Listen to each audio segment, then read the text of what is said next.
This is a game that I played when I was about 15 years old, and it shows quite a lot of instructive mistakes that I made. So I'd like to show this game because of that. In a way, this game is pretty much a comedy of errors from both opponents, but it takes a bit of experience to see how obvious those mistakes are. So I was playing with the white pieces.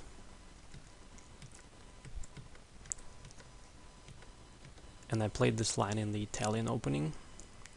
It could also be classified as a Scotch gambit, but white basically attacks this knight immediately. The right way to play here is to play pawn to d5, counter-attacking the bishop and improving black's situation in the center, and then allowing this knight to go to e4. Oops. My opponent played a different move. He didn't play d5. He put the queen into a bad spot, and one could play this move if you're completely unfamiliar with the opening, but it's a bad move. Misplaces the queen, doesn't fight for the center, and now d5 is going to be actually more difficult to play. So I was pretty happy when I saw this move. There's probably some good ways to continue here. Like maybe just castling is pretty good, but I went with a simple move. I took on d4, and now I have two strong pawns. Black retreated with a check. Played knight c3. The knight attacks my knight. So here I could just sacrifice it with castling. But even better was queen to c2, immediately attacking this knight here. So he would have to capture. I would capture, and it's all about winning time. So now this bishop is attacked, so he has to retreat somewhere. Doesn't have a good spot, so he has to go to a5. Now white could just castle, and black doesn't have a good move here. If he goes with d6, well, I'm just gonna open up the e-file, and how is he gonna survive here? It's pretty unclear. So d6 is no good. Castling is dangerous because of knight g5. That's why it's good to have the queen on c2, immediately putting pressure here. The only defense is this, but then that ain't good either, because then my knight comes to e4 and looking at all the dark squares.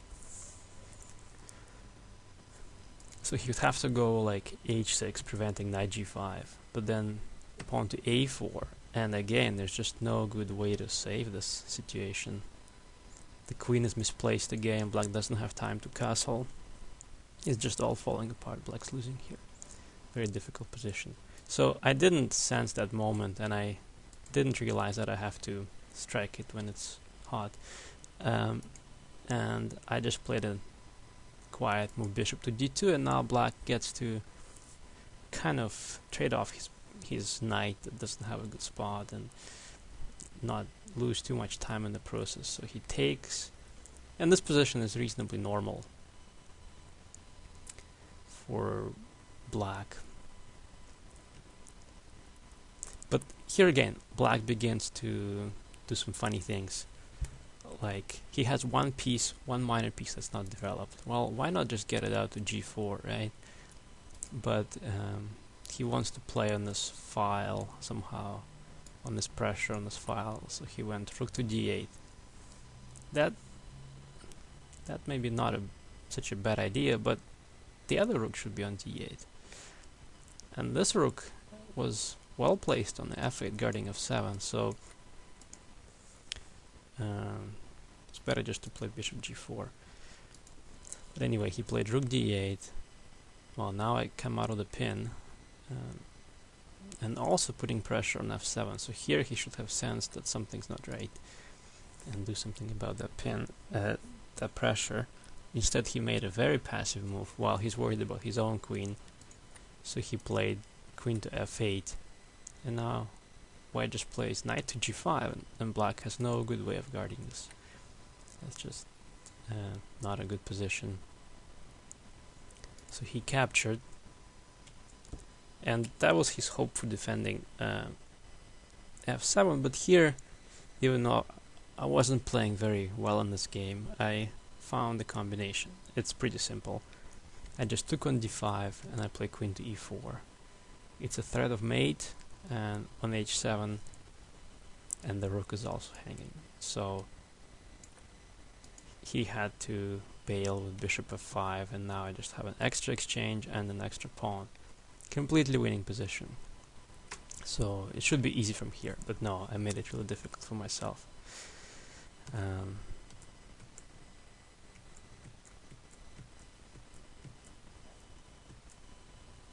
So here I have an extra pawn, a very strong center, an extra exchange as well, and I just had to like consolidate and just play something like rook a to d1 and then just push the pawns in the center, probably just dominate the position like that. But no, I started to complicate my life. I went here, queen to b7. Well, where's the queen going? Is it gonna be so happy to win one more pawn? That pawn on a7 doesn't really matter much, but I got myself into some really complicated trouble. Knight d5. So he guards c7 and attacks c3 at the same time. I take the pawn. And he starts to slowly activate his pieces, I guess. Now the queen comes out. Now, out of the blue, also my rooks are not so well placed. So he's threatening with this, with the fork. So I had to move the rook. But it doesn't end here. The rook had left an important square. So now he comes out with bishop to e4. And there are a couple of really nasty threats that I hadn't understood immediately. He's threatening, he's threatening queen to g5. And if I do something to attack his bishop now, then he comes and gets me with rook to a8. So suddenly, there's just tactics to calculate. Because my queen is so badly placed. So I had to run with the queen. But he comes out with tempo again and attacks me on g2. So I have to play g3. And suddenly I have all these weak light squares here, and there's always the threat of fork here, and this pawn is hanging, and if this knight comes here, it's going to be even worse. There's just stuff to think about now, and that was completely not happening just a few moves ago. Fortunately, black doesn't really have a terribly good way of getting material back, but he definitely has ways of making my life very complicated. He has knight to c2. He has queen to h5, threatening to come here. He even has odd moves like this that are worth considering, because this is attacking the rook and threatening to come with mating ideas.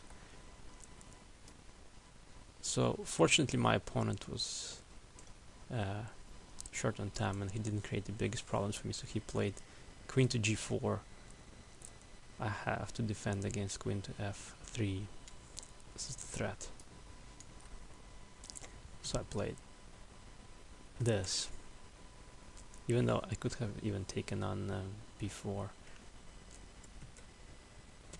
He threw in one more punch, even though it was probably possible to play knight to c2. And this position is getting just really unwieldy. Just out of the blue, it's getting complicated. But he made it kind of simple for me. He took here, and I had a chance to play f3, because now my queen is also guarding here. And it was over in a couple of moves. He played queen to g5, and after knight e4, the rook is attacked, and the queen is attacked, and the knight is attacked. So the game is a very good lesson of how, when you're completely dominating, you should be very careful to not allow any counterplay and avoid complications that happen in this game.